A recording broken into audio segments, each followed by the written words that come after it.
They say men think about sex the way they think about pizza. Simple, straightforward. When you're hungry, you eat. But here's the brutal truth. While you're counting pepperoni slices like a kid staring at the box, she's playing a multi-layered chess game where every single move is tied to her reputation, her childhood programming, and the echoes of her grandmother's voice. You think you're playing checkers, but she's orchestrating a four-dimensional chess match. And here's the punch in the face. Women are not less obsessed with sex than men. Sometimes they're even more. The difference is, while your desire screams out like a fire alarm, hers hides behind masks coded by centuries of culture that told them they were worthless if they wanted too much, then flipped the script and demanded they become empowered goddesses of the desire. You wonder why she can go from blazing passion to freezing cold in less than a heartbeat. It's because inside her head there's a civil war between raw instinct and the moral laws. She's been force-fed since she was a little girl. And if you don't understand this war, then you're just a pawn in a game you never even bothered to learn the rules for. Let's be honest, men are taught from boyhood that sex is instinct, as simple as hunger or thirst. An attractive image flashes before your eyes, and your body reacts instantly. Dopamine, testosterone, adrenaline rushing in, like a fire department at the sound of the alarm. But women don't operate on that straight line. For them, sex is never just sex. It's a psychological thriller where every detail connects to a network of emotions, memories, and self-definition. While you only see the chance for a wild night, she's also hearing her mother's voice whisper, "Good girls don't do that." Or the shadow of society hissing, "Sex makes you dirty, but if you're not sexy, you're worthless." Hundreds of conflicting messages stacked on top of each other, pulling her body back and forth between dishonesty and shame. And here's the brutal truth. Many women can have sex without even wanting it. They've learned to perform desire as a survival skill. They've moaned while running grocery lists in their heads, not because they wanted to deceive, but because culture drilled into them that your pleasure matters more than their truth. Meanwhile, modern men sitting in apartments in New York or Los Angeles, swiping on Tinder at 2 a.m., don't see this as symmetry. You measure sex by frequency and orgasms. But for her, the measurement is about feeling seen, easy to feeling safe, feeling valued, and sometimes feeling desired so intensely that a man loses all control around her. That's the sweet deception no one dares to say out loud. She can be right next to you, playing the role of passion, while inside, nothing has been touched. And you walk out of that room thinking you're a bedroom god, never realizing that your victory was just a cheap illusion. The problem isn't your body. The problem is your ignorance of her operating system. If male desire is like a straight highway, then hers is a labyrinth where every turn depends on mood, memory, and seemingly insignificant details. One careless word, one disrespectful look, even one unflattering photo she saw of herself earlier, that's enough to lock her entire system down. You think attraction comes from muscles, from money, from expensive gifts. But the painful truth is this: what ignites her might be the way you grip the steering wheel with total control, or the fire in your eyes when you stand up for what's right. She doesn't get lit up by material things. She gets lit up by feelings. The feeling that you are capable, powerful, and yet choose to pour all of that power into making her feel safe, special, and like the center of your universe. Here's the irony. So many men believe they're conquering, when in fact, they're just playing into the exact role culture has written for women, the role of performer. And unless you face this truth head on, you'll always be a man playing a game without knowing the rules. Have you ever wondered why a woman can be burning hot in your arms last night, then cold as ice the very next morning? That's not simple inconsistency. That's proof of a truth. Society never wants men to admit women are trained to fight themselves. From the time she was little, she's been waging an unfair war. On one side, every cultural symbol whispers, be sexy, be desirable, be the dream every man wants. On the other, another voice slams into her mind. If you want too much, you're cheap. You're trash. Her brain becomes a battlefield where desire and guilt shoot at each other 24/7. And men, we were raised to believe pleasure is reward, conquest a medal of honor. Every successful night feels like another stripe on your chest. But for women, pleasure often comes mixed with shame, fear, even self-disgust. Imagine trying to make love while your brain is running faulty background software. Am I too loud? Am I too easy? Do I look fat in this position? Is he comparing me to his ex? While you're drifting in raw sensation, she's writing a doctoral thesis in her head. That explains why so many men feel she lost the spark too fast. In reality, the flame was never allowed to burn freely. It's smothered by programs culture has carved into her skin. And here's what modern men refuse to face.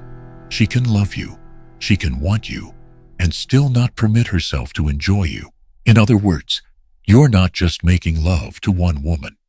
You're making love to her father's shadow, to her mother's warnings, to her friends' gossip, to centuries of culture that turned female sexuality into a paradoxical curse. Every touch is filtered through 1,000 lines of code she never chose. That's why hollow compliments, cliché flowers, or safe behaviors don't awaken anything real. She doesn't melt from promises of eternal affection. What turns her inside out is paradox, a man strong enough to terrify the world, yet willing to soften only for her. That's the hidden principle behind every fantasy culture. Feeds her the billionaire who bows to one woman, the beast tamed by a gentle touch, the rebel who only surrenders in her arms. What she craves is not your abs, your bank account, or your nice guy energy. It's the privilege of being the only reason an unstoppable man breaks. Haven't you noticed? When you brag about your career highlights, she smiles politely. But when you fix something with calm, focused hands, her eyes light up. Not because the sink works again, but because in that moment, you radiate what she longs for: competence. Competence is the invisible Viagra of women.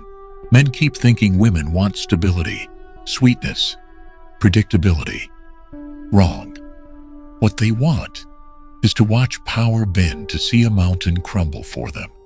Stability isn't the starting point. It's the later chapter, once she's spun through enough chaos and starts seeking meaning in a new form. But to even reach that chapter, you must embody danger and control mystery and gravity enough to riddle her core. And here's the most painful truth. If you insist on being the eternally available nice guy, always texting good morning, always proving your presence, you're sabotaging yourself. Women don't remember the man who was always there. They obsess over the man who made them doubt, who challenged them, who stirred them so deeply they couldn't sleep. It's bitter, but real. If you don't want to stay forever on the sidelines of her sexual imagination, you must step up and become an archetype inside her war.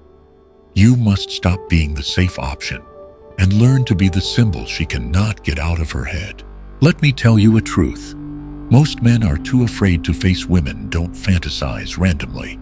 They're wired with archetypes, deep psychological patterns, and at each stage of their life, a different kind of man lights the fire.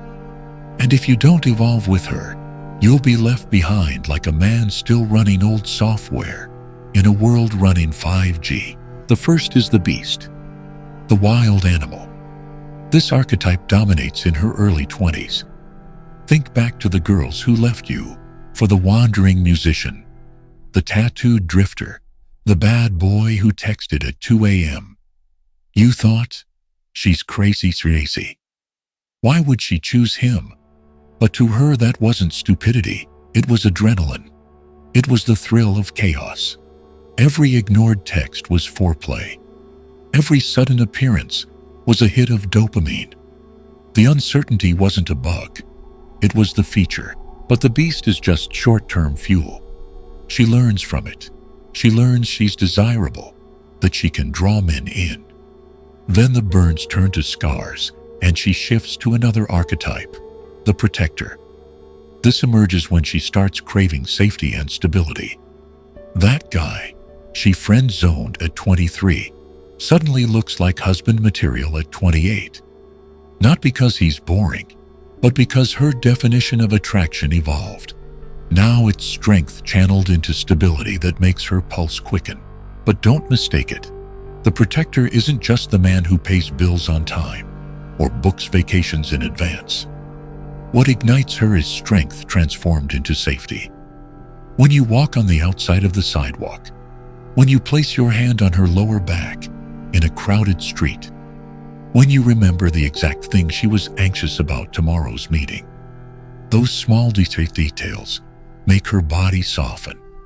It's not about macho. It's about the feeling he could burn down the world, but he chooses to guard me instead. Then comes the authority. This archetype rises in her 30s when she's established independent, no longer needing validation. Now she wants respect. The surgeon, the entrepreneur, the professor. Not for the title, but for the mastery. Competence is the sexiest language. When a man displays skill, steady hands, commanding presence, deep knowledge, she sees not just expertise, but the raw, primal force of control. He doesn't need to prove. He embodies. And finally, the mystery. The aloof man. This paradox never dies. Distance is intoxicating. Uncertainty drives her wild, while the nice guy sends daily good morning texts. Mystery is the reason she lies awake, phone in hand, wondering. Desire doesn't bloom from abundance. It blooms from scarcity. Every pause, every gap, every unanswered call pulls her deeper. Here's the bitter truth.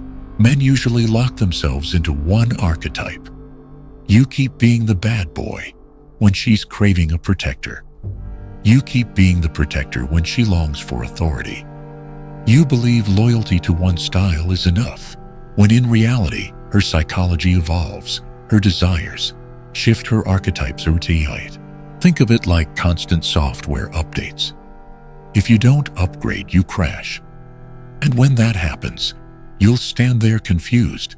Why isn't she attracted to me anymore? It's not that you lost value. It's that you stopped evolving with her fantasy. So etch this in your mind: women aren't fickle. They are operating on the rhythm of psychological evolution. And if you want to survive, you must be versatile enough to become beast when chaos calls, protector when safety matters, authority when respect ignites, and mystery enough to keep desire alive. This isn't a game. It's survival in a world where desire never stays still. Men usually think foreplay begins when hands touch skin. Wrong. For women, the game starts hours, sometimes days, before you ever think about taking her clothes off. They live by an invisible sequence of triggers, a concordance. And if you miss one step, the entire lock slams shut like a safe. While male desire is a straight line, see, want, act for women, it's like a combination lock. Every number has to click in the right order. One mistake, and everything that follows means nothing. You can be flawless in bed, but if that morning you ignored her story, dismissed her feelings, or said one careless line that made her feel invisible, you already punched the wrong number. The door will never open. Think back to the last time she surprised you by initiating. You thought it was random. It wasn't. Maybe that day, you handled a tough situation with calm strength, and she felt safe. Maybe you remembered a tiny detail from an earlier conversation, and she felt seen. That was the first turn of the lock in her concordance. Here's the blind spot that destroys men. We think pleasure comes from mechanical skill. But for women, emotion is the operating system. Concordance is the code.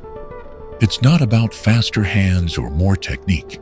It's about sequence. Some women need intellectual stimulation before their bodies even consider arousal. A deep conversation, a moment where you reveal knowledge or passion. That's step one. Skip it and dive into physicality, and she'll shut down. Others start with safety, knowing you remembered her big presentation, or noticing you stood on the outside of the street. Those signals are not random. They are the entry codes. The irony, women hand you the blueprint every day. You just don't pay attention. She tells you about a book she couldn't put down where a powerful man falls to his knees for one woman. She blushes when you fix something with focus. She goes soft when you take charge socially. These aren't coincidences. They're her broadcasting the password.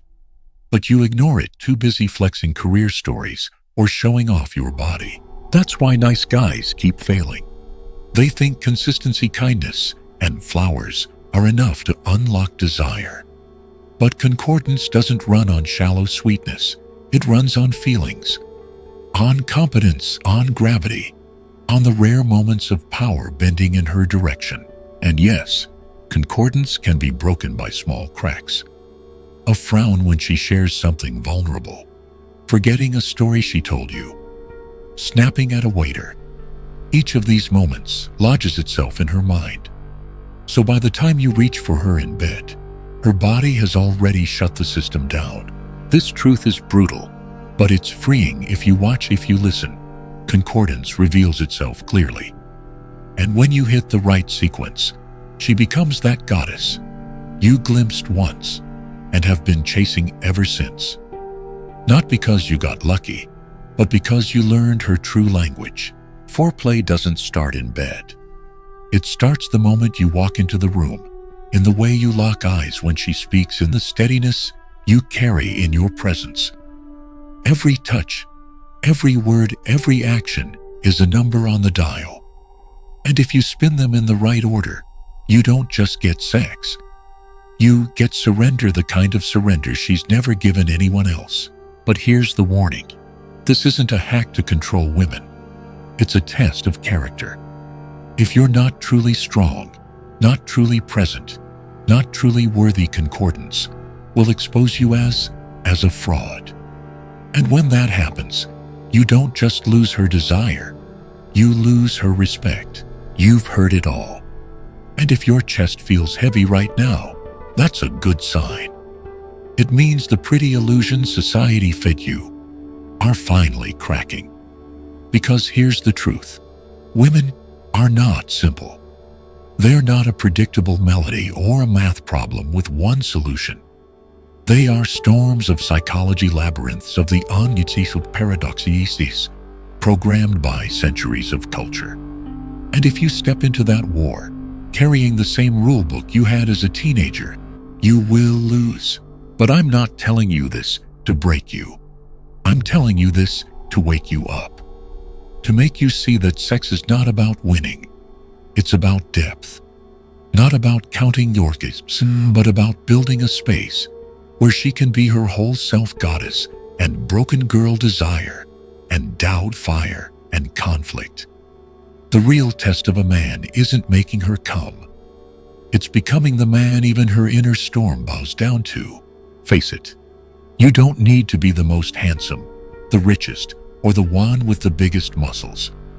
You need to become the man she can't ignore, because you have strength, depth, competence, because you radiate presence, because you hold mystery and power in just the right measure. That's what transforms you from an option into destiny. And if you feel both the sting and the fire in your chest right now, take this as your call. Don't keep it to yourself. Share this message with another man, not to chase views, but to hand him the same chance to wake up. Subscribe not as a fan, but as a brother in arms. Because this path isn't for the weak-hearted. If you're awake now, then welcome to the circle of men who know the truth. From this day forward, live like the world has no space left. for the watered-down version of you.